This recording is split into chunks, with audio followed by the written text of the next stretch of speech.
Hey, homeschool families, Nikki Brungard here. As you can see, I am not at the General Assembly today. I'm working from home, but I wanted to just update you on some of the things that were in our legislative update last week that we told you we were probably going to see this week at the General Assembly. The first was HB 534. That was heard in the K-12 subcommittee on Tuesday. Delegate Karen Hamilton, fellow homeschool mom, is who put that forward, and that was about changing one word of the homeschool code. As you know, we can be evaluated in a myriad of ways, including by someone with a teacher's license or with a master's degree or higher in an academic discipline. And she was trying to change that to bachelor's degree or higher in an academic discipline to bring us more on par with the evaluators in the public school setting.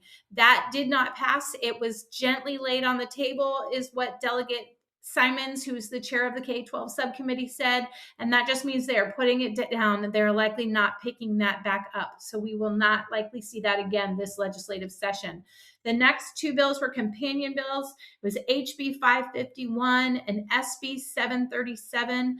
And those were about giving an accreditation pathway to non-degree workforce training programs.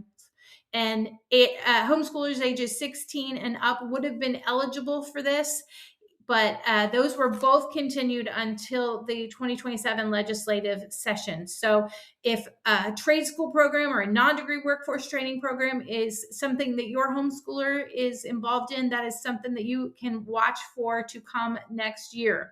The next two companion bills, HB 1204, put forward by homeschool dad, Delegate Phil Scott, and SB 733.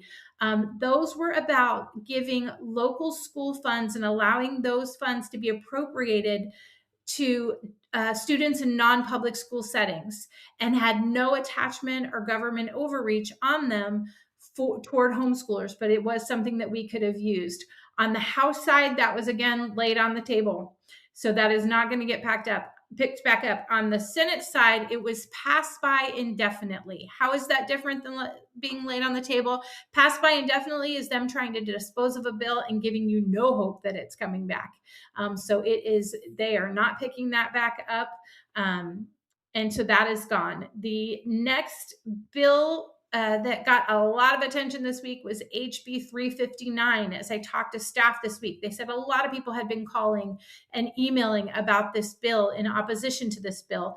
And that is about the use of public funds for tuition toward private school. Some low-income families are able to take advantage of some public funds and apply them toward private school. And it would have imposed public school standards on private schools. And some people have asked, why is HEAV watching that?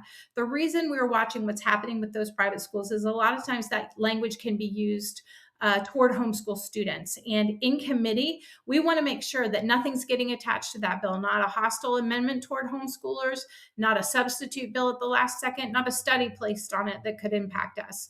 And so we were in committee on Monday watching that. It went to the education committee on Monday. We watched that go down and it passed out of the education committee.